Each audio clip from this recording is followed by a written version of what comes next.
C'est en Côte d'Ivoire que Maurice Delafosse passera la plus grande partie de sa vie. À 24 ans, il débarque à Grand-Bassam, la capitale. En 15 ans, il sera affecté à Bingerville, à Toumoudi, le lieu qu'il aimera certainement le plus, à Kwodiakofi-Krou, à Bondourou,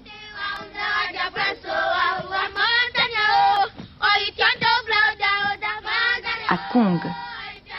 Entre 1901 et 1903, il traversera tout le pays à pied car il sera chargé d'en délimiter les frontières. Alors voilà comment commence la carrière de Maurice Delafosse. C'est un petit commis, un petit grouillot, et en même temps il est très, comment dire, il est très assuré de lui-même. Il est convaincu qu'il a raison sur des tas de choses, et l'administration coloniale, c'est aussi son affaire à lui, et il entend la mener à sa façon, quelles que soient les instructions qui lui parviennent du sommet. Et à l'époque, le sommet n'est pas encore très organisé, et la possibilité d'initiative personnelle est considérable. Et c'est ça qui intéresse Maurice Delafosse.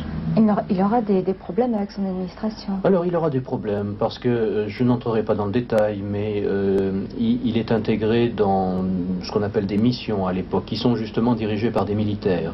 Il s'entend mal avec ces militaires. Il pense que ces militaires ne font pas le travail comme il faudrait. Il avait une philosophie coloniale, il représentait la sensibilité d'un certain nombre de milieux coloniaux de l'époque. Mais sa sensibilité à lui était sans doute plus proche des méthodes britanniques. Il était contre l'assimilation. En fait, cet objectif de la colonisation française qui voulait faire des peuples colonisés par étapes successives des Français, c'est quelque chose qui lui paraissait un peu absurde. Je crois qu'il y avait en lui l'administrateur des colonies, certes, et il a bien travaillé pour la colonisation, mais il était doublé d'un africaniste, un esprit curieux qui voulait connaître justement les civilisations d'autres pays, d'autres continents. Je crois qu'il a su allier ces deux qualités.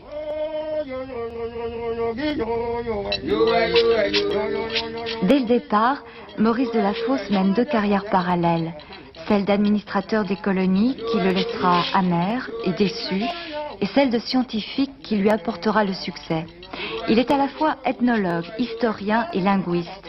Il sent que ces cultures qu'il découvre s'appuient sur un passé historique insoupçonné et qu'il a décidé de mettre en lumière.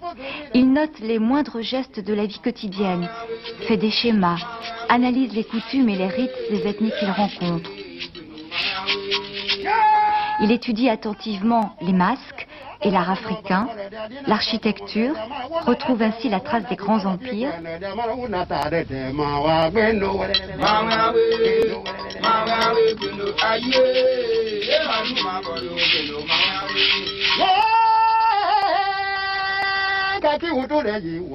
Son prodigieux don des langues lui facilite le contact. Il pose des questions à propos de tout et sait en attendre les réponses. On dit de lui qu'il prend son temps à l'africaine. Comme tous les peuples qu'il a étudiés, Delafosse a eu le mérite de pénétrer ces sociétés, d'en apprendre les langues, les coutumes. Et cela se ressent quand on lit ces ouvrages consacrés à ces peuples. Pour un mandingue, évidemment, qui étudie l'œuvre de Delafosse, il se rend compte tout de suite que Delafosse n'était pas un amateur, c'était un fin connaisseur de la civilisation mandingue, comme c'était un fin connaisseur de la civilisation baoulé, autre peuple sur la Côte d'Ivoire qu'il a étudié admirablement. Il a aussi révélé le passé des Songhai, peuple du Niger, grand bâtisseur d'empire.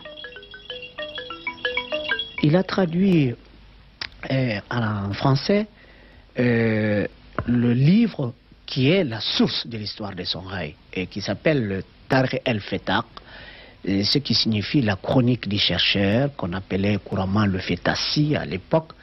Et avec son beau-père Oudas, qui était arabisant comme lui, ils ont traduit l'ouvrage de Mohamed Kati, l'auteur de cet ouvrage. Eh bien, grâce à cette traduction, on a pu connaître la succession des rois, l'étendue du royaume, les institutions, les richesses de l'Empire Songhai. C'est la base de toute connaissance sur l'Empire Songhai, c'est le Tarikh el-Fetaq. Et c'est Delafosse qui a été le traducteur de cet ouvrage fondamental. Même chose pour les Sonenke. De la Fosse montre que ce peuple a fondé le premier empire noir du Ghana. Il parle aussi des Baoulés, des Wolofs, des Sérères.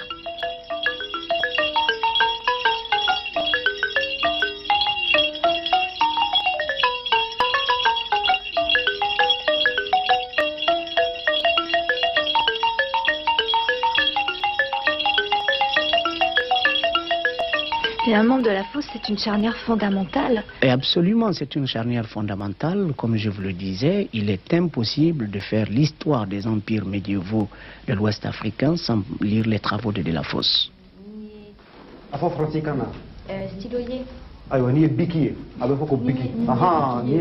En fait, c'est par indignation que Maurice de la Fosse devient un scientifique, pour apporter des preuves irréfutables de la grandeur de ces peuples.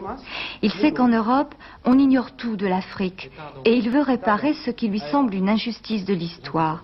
Il se dépense sans compter, surtout pour le peuple mandingue dont il apprend la langue et les dialectes. 60 ans plus tard, Gérard Dumestre a repris cette chaire de mandingue, mais c'est de la Fosse le premier à l'enseigner à l'Institut des langues orientales. Il commence avec un seul élève, mais peu à peu, son enthousiasme et sa passion l'emportent sur l'indifférence, et les élèves sont de plus en plus nombreux. En ce qui concerne ce que de la Fosse a fait sur le mandingue, je conseille toujours à mes étudiants de le regarder, et même aux chercheurs de le regarder, même si on est obligé de jeter un œil critique sur un travail qui a été fait à une période où la linguistique était tout à fait balbutiante, et aussi en tenant compte du fait que de la Fosse a travaillé sur une surface très, très large, et que par conséquent il n'y a pas toujours les raffinement du point de vue dialectologique qu'on peut maintenant attendre d'un tel travail. Cela dit, c'est une somme considérable. Surtout si l'on tient compte des conditions dans lesquelles s'opéraient les travaux des linguistes à cette période-là. Pas de magnétophone, pas de voiture, pas de transport rapide, pas d'avion, etc. Ce qui est très important dans son travail, c'est la somme monumentale de documentation qu'il apporte. Et là, de ce point de vue-là, il est le seul, parce que le dictionnaire qui avait précédé le travail de la Fosse, qui date de 1906, était restreint géographiquement à la région de Ségou, était beaucoup moins important.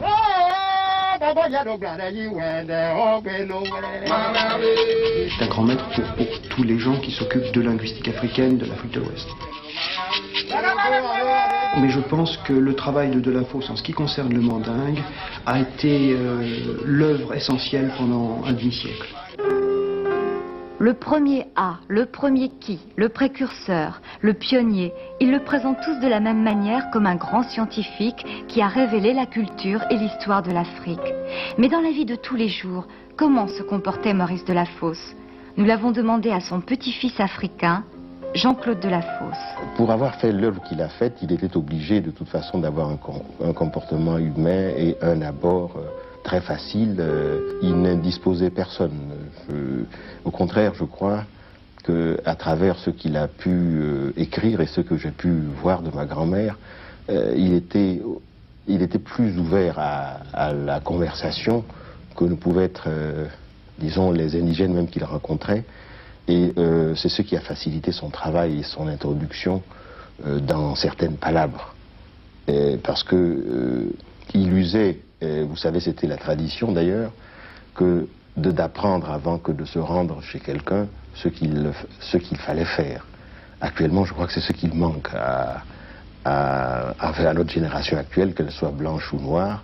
On ne sait pas comment il faut se présenter dans une cour, alors qu'à l'époque, toutes ces personnes-là prenaient la précaution de s'exercer avant de rentrer dans une cour, et ils le faisaient, et ils surprenaient des fois même d'ailleurs certains chefs, parce qu'ils savaient ce qu'il fallait dire, les gestes qu'il fallait faire, et ils étaient surpris de voir que ce blanc-là ne fait pas comme les autres.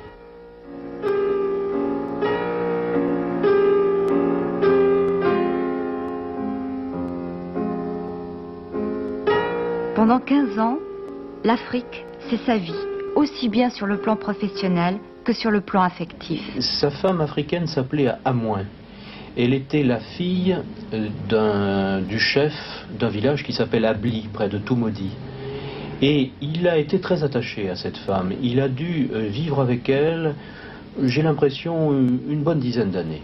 Elle l'accompagnait dans ses différents postes en Côte d'Ivoire, et ces liens étaient des liens affectifs certainement très réels.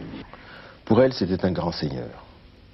Et d'autant plus qu'elle avait un traitement que peu d'Africaines, malgré son rang social, qui était un rang haut, parce qu'elle a été en quelque sorte, je ne dis pas bannie, mais enfin poussée en dehors de la cour royale dans laquelle elle vivait, parce qu'elle avait épousé un blanc. Et que ce blanc le lui rendait bien, puisque ce blanc traitait cette personne avec beaucoup d'égards, en ce sens qu'il lui donnait, contrairement à ses autres collègues, le siège porteur que les indigènes portaient à l'époque. C'est elle qui voyageait là-dedans, et lui, en quelque sorte, n'aimait pas voyager dans ce confort-là. Maurice de la Fosse a épousé votre grand-mère? Il l'a épousée coutumièrement, selon les traditions de ma grand-mère. C'est-à-dire qu'en fait, ça n'avait pas de valeur légale pour la France, pour un mariage pour la France, mais c'était une valeur psychologique, c'est ça qu'il voulait? Oui, il voulait montrer qu'il ne la prenait pas comme une compagne, disons, de lit, mais il l'épousait selon la coutume. Et il se devait, je crois, de le faire pour croire à ce qu'il entreprenait.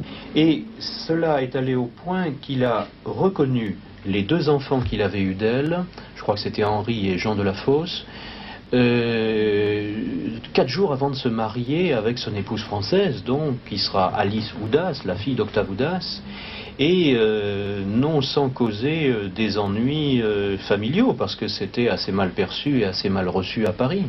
Beaucoup de coloniaux ont eu des femmes africaines, mais peu ont reconnu leurs enfants métis. Et ça, c'est un geste très important de sa part. Après la Première Guerre mondiale, Maurice de la Fosse revient définitivement en France. À Paris, il habite rue Vaneau, en plein centre de la capitale.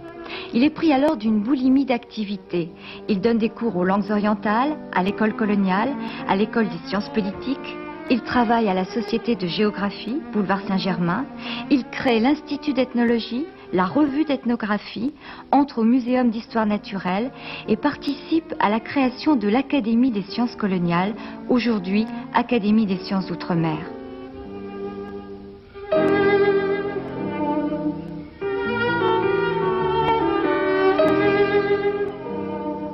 Pour cette Académie des sciences d'outre-mer, il a rencontré Paul Bourdary. Et c'est avec lui et Martineau qu'ils ont lancé, profitant du passage d'Albert Lebrun, qui était un colonial tout à fait convaincu, pour lancer l'Académie, c'est l'Académie des sciences coloniales, dont la devise était savoir, et toujours savoir, comprendre, respecter, aimer. Et c'était de la Fosse qui avait trouvé cette devise qui correspondait tout à fait à son idéal de service, au service des peuples, au service de ces pays étonnants qu'il avait découvert et qu'il voulait faire connaître aux autres. Mais pour faire comprendre et aimer, il faut expliquer. Les honneurs et les distinctions n'intéressent pas de la Fosse. Ce qu'il veut, c'est toucher le grand public, donner par des mots simples une idée juste de l'Afrique, faire tomber les idées reçues. Il réussit ce pari en 1920 avec Les Nègres, un livre qui se vend comme un roman.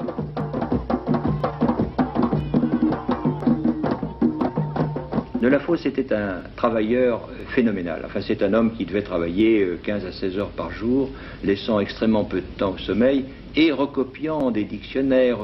Le travail à la main qu'il a réalisé, peu de gens ont idée de ce que cela représente pour quelqu'un.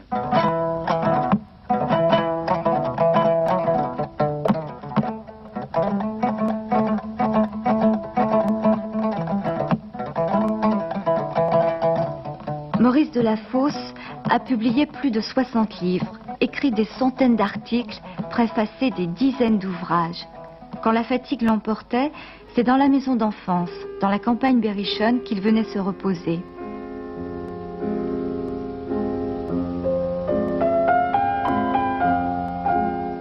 Étienne Gouvernel, qui était alors un petit garçon, est un des derniers à l'avoir vu vivant.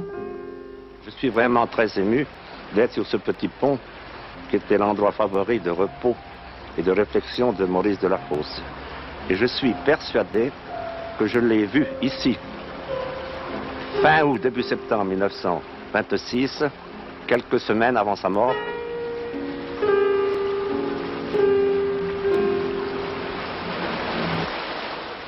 Pendant 60 ans, on a oublié Maurice Delafosse. Mais aujourd'hui, on parle de dialogue des cultures, du droit des peuples à disposer d'eux-mêmes. On cherche la mémoire de l'Afrique et tout naturellement, on redécouvre Maurice Delafosse.